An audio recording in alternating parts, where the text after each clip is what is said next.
The desert wind howled across the empty land as a single scream cut through the night. "Good Lord, don't!" she cried, her voice breaking with fear and disbelief.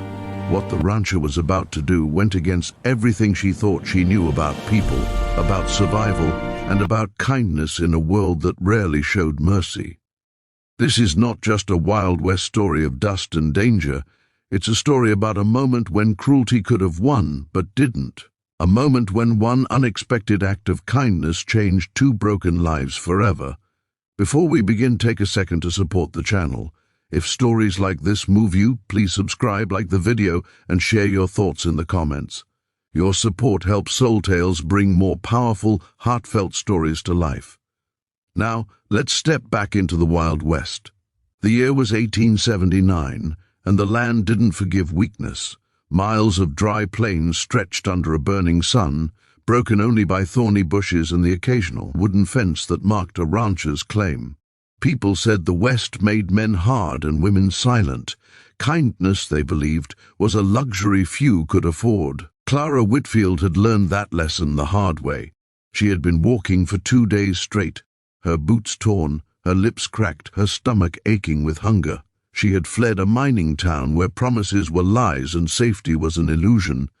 When night fell, fear followed. Every sound felt like a threat. Every shadow looked like death. By the time she reached the edge of a lonely ranch, Clara could barely stand. The ranch belonged to Elias Boone, a man known across the county as cold, strict, and dangerous in his own quiet way. He spoke little, he trusted less. Folks said he had buried his heart alongside his wife years ago. Clara didn't know any of that. All she knew was that a lantern glowed in the distance, and she had nothing left to lose. She knocked weakly on the wooden door, her knees trembling. Elias opened it slowly, his tall frame filling the doorway. His eyes narrowed when he saw her, dust-covered, shaking, clearly alone. "What do you want?" he asked. Clara swallowed hard. "Sir, I just need water. I'll leave right after."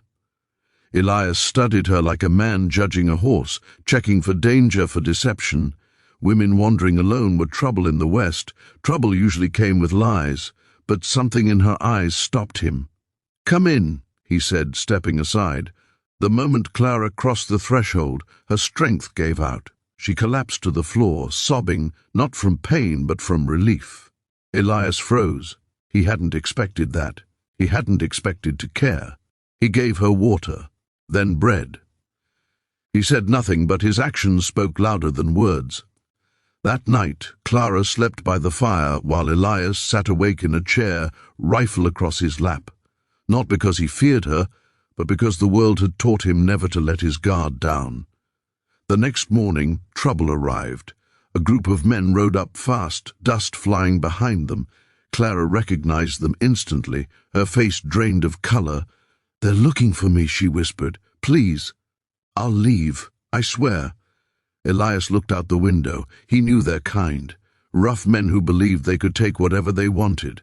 He stepped outside before they could dismount. "You seen a woman come through here?" one of them asked. Elias shook his head calmly.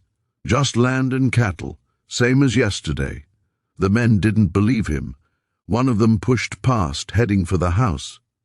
That's when Elias did something no one expected. He raised his rifle and fired, not at the men but into the dirt, inches from their boots. "Next one won't miss," he said coldly. The men hesitated.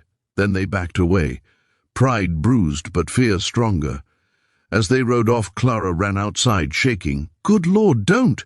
she had yelled when the gun went off, convinced blood would spill because of her. But none did. That moment changed everything.